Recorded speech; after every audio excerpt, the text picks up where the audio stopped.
ಇವಳು ರಾಘವನ್ನ ಎಷ್ಟು ಪ್ರೀತಿಸ್ತಿದ್ಲು ಅಂತ ಇಡೀ ಊರಿಗೆ ಗೊತ್ತು. ಅನುಮಾನ ಇದ್ರೆ ನೀವೇ ಹೋಗಿ ವಿಚಾರಿಸಿ, ನಿಮಗೆ ಗೊತ್ತಾಗುತ್ತೆ.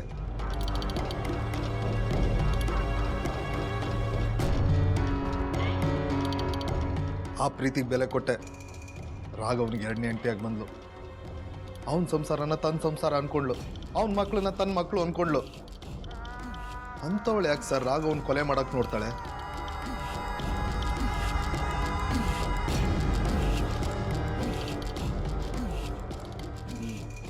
ಸರಿ, ನೀನು ಹೇಳಿದಷ್ಟು ಸತ್ಯನೋ ಸುಳ್ಳು ಅಂತ ಆಮೇಲೆ ನೋಡೋಣ.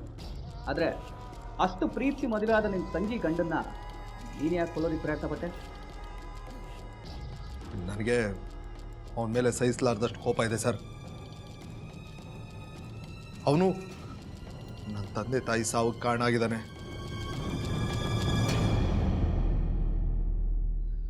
ಅದಕ್ಕೆ ನಾನು ಇಷ್ಟೆಲ್ಲ ಮಾಡಿದ್ದು. ಸರಿ, ಅಂತ ತಪ್ಪು ಅವನೇನು ಮಾಡ್ದ? ನನ್ನ ತಂಗಿನ ಮದುವೆ ಆಗ್ತೀನಿ ಅಂತ ಹೇಳಿ ಮೋಸ ಮಾಡ್ದ. ಅದನ್ನ ಸಹಿಸ್ಕೊಳ್ದೆ ನನ್ನ ತಂಗಿ ಹುಚ್ಚಿ ಆದ್ಲು. ಕೊರಗಲ್ಲಿ ನನ್ನ ತಂದೆ ತಾಯಿ ತೀರ್ಕೊಂಡ್ರು.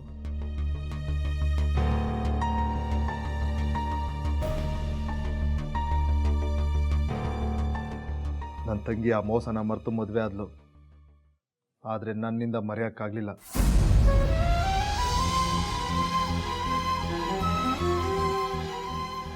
ಅದಕ್ಕೆ ನನ್ನ ತಂಗಿ ಮನೆಗೆ ಬಂದು ಅವಳಿಗೆ ಗೊತ್ತಿಲ್ಲದಾಗೆ ಮೆಡಿಸನಲ್ಲಿ ಡ್ರಗ್ಸ್ ಬೆರೆಸಿ ಕೊಟ್ಟೆ.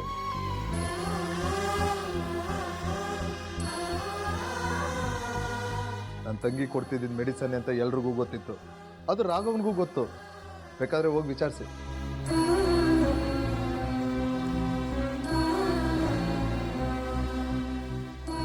ಸರ್,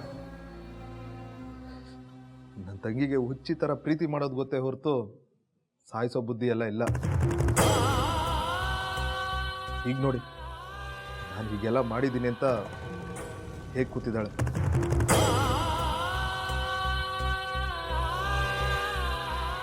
ನೋಡಿ, ನಾನು ಮಾಡಿರೋ ತಪ್ಪಿಗೆ ನೀವೇನು ಬೇಕಾದರೂ ಶಿಕ್ಷೆ ಕೊಡಿ, ಆದರೆ ನನ್ನ ತಂಗಿನ ಬಿಟ್ಬಿಡಿ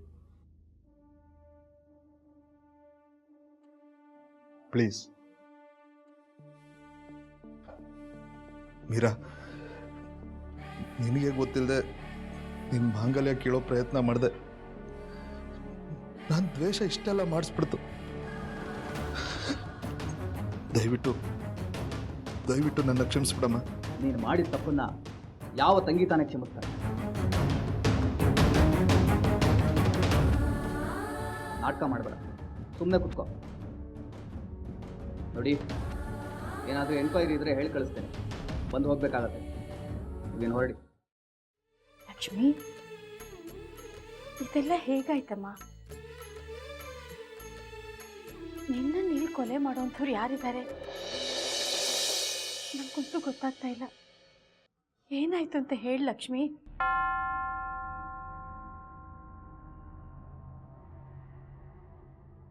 ನನಗೂ ನಂಬಕ್ಕಾಗ್ತಾ ಇಲ್ಲ ಅಕ್ಕ.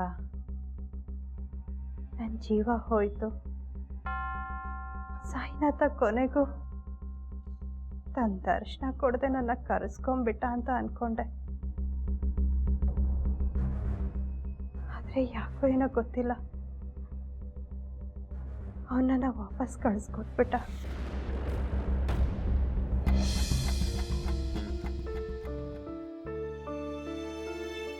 ಲಕ್ಷ್ಮಿ, ಇವಾಗ ಹೇಗಿದ್ದೀರಾ? ನಿಮ್ಮಿಂದ, ನಿಮ್ಮ ಪ್ರಯತ್ನದಿಂದ ಚೆನ್ನಾಗಿದ್ದೀನಿ. ನನ್ನ ಪ್ರಯತ್ನನ ನಾನು ಮಾಡಿದ್ದೀನಿ ಲಕ್ಷ್ಮಿ. ಅದಕ್ಕೂ ಮೀರಿ ಬಾಬುನ್ ದಯೆ ನಿಮ್ಮೇಲಿರೋದಕ್ಕೇನೆ ನೀವಿವತ್ತು ಬದುಕುಳ್ದಿರೋದು. ನೀವು ಹೇಳ್ತಾ ಇರೋದು ಒಂದು ರೀತಿಯಲ್ಲಿ ಸತ್ಯನೇ ಇದೆ.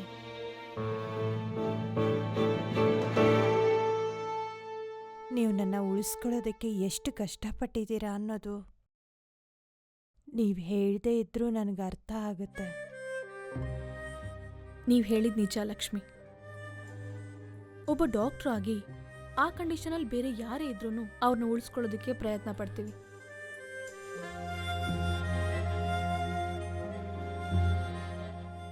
ಆದರೆ ನೀವು ಆ ಕಂಡೀಷನಲ್ಲಿದ್ದಾಗ ನಿಮ್ಮನ್ನು ಉಳಿಸ್ಕೊಳ್ಳೋದಕ್ಕೆ ತುಂಬ ಪ್ರಯತ್ನ ಪಡಬೇಕಾಯ್ತು. ಯಾಕೆ ಗೊತ್ತಾ? ನಿಮ್ಮನ್ನ ಇಲ್ಲಿ ಕಳಿಸ್ಕೊಟ್ಟಿರೋದು ಅಪ್ಪಾಜಿ. ನಿಮ್ಗೇನಾದರೂ ಹೆಚ್ಚು ಕಮ್ಮಿ ಆಗಿದ್ದಿದ್ರೆ ನಾನು ಅಪ್ಪಾಜಿಗೆ ಮುಖ ತೋರ್ಸೋಕ್ಕಾಗ್ತಿರ್ಲಿಲ್ಲ. ಅದಕ್ಕೆ ನಿಮ್ಮನ್ನು ಉಳಿಸ್ಕೊಳ್ಳೋದಕ್ಕೆ ತುಂಬ ಪ್ರಯತ್ನ ಪಟ್ವಿ.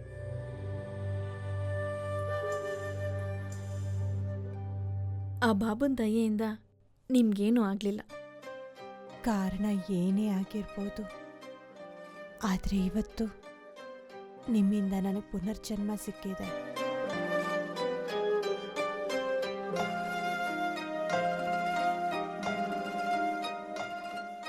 ಲಕ್ಷ್ಮಿ, ಅವತ್ತಿಂದ ನನ್ನೊಂದು ಪ್ರಶ್ನೆ ಕಾಡ್ತಿದೆ.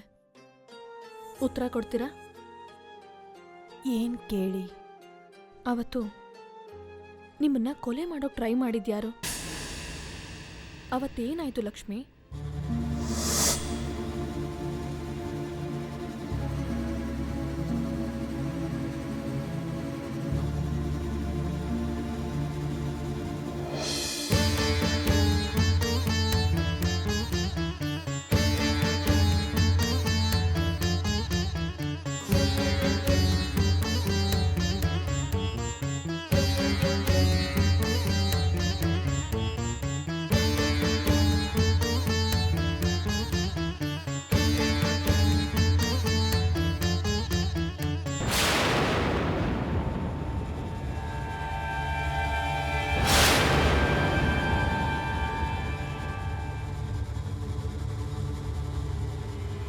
ಲಕ್ಷ್ಮಿ,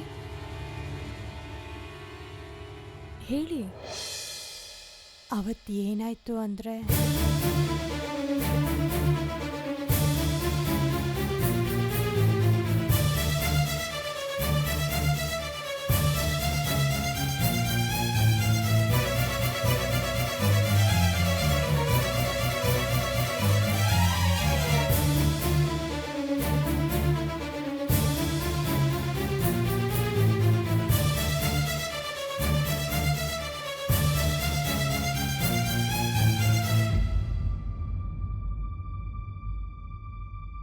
ಲಕ್ಷ್ಮಿ, ಹೀಗೆ ಕೇಳ್ತೀನಿ ಅಂತ ತಪ್ಪು ತಿಳ್ಕೊಬೇಡಿ.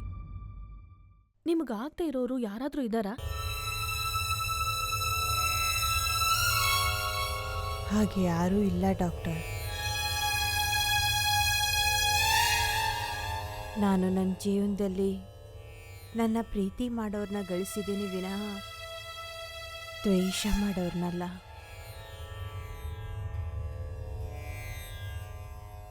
ಬಹುಶಃ ಬೇರೆ ಯಾರನ್ನೋ ಕೊಲೆ ಮಾಡೋದಕ್ಕೆ ಬಂದು ನನಗೆ ತಿವ್ದು ಹೋಗಿದ್ದಾರೆ ಅನ್ಸುತ್ತೆ. ನೋಡಿ, ಇದನ್ನ ಇಲ್ಲಿಗೆ ಬಿಟ್ಬಿಡಿ, ಬೆಳೆಸೋದು ಬೇಡ. ಅಲ್ಲ ಲಕ್ಷ್ಮಿ, ಇಲ್ಲಿಗೆ ಬಿಟ್ಬಿಡಿ ಅಂದರೆ ಹೇಗೆ? ನಾಳೆ ಏನಾದರೂ ಮತ್ತೆ ನಿಮ್ಗೆ ಹೆಚ್ಚು ಕಮ್ಮಿ ಆದರೆ ಆವಾಗ ಏನು ಮಾಡೋದು? ಹಾಗೆಲ್ಲ ಏನೂ ಆಗಲ್ಲ ಡಾಕ್ಟರ್. ಹೇಳಿ ಡಾಕ್ಟರ್, ಅವತ್ತು ನೀನು ಬ್ಲಡ್ ಕೊಟ್ಟಿಯಲ್ಲ, ಅವ್ರು ನಿನ್ನ ಹತ್ರ ಮಾತಾಡಬೇಕು ಅಂತ ಆಸೆ ಪಡ್ತಿದ್ದಾರೆ. ನೀನು ಮಾತಾಡ್ತೀಯಾ? ಅವ್ರಿಗೆ ಫೋನ್ ಕೊಡ್ಲಾ? ಹೌದಾ, ಕೊಡಿ. ಏನಮ್ಮ ನಿನ್ನ ಹೆಸರೇನು? ಅದಿತಿ.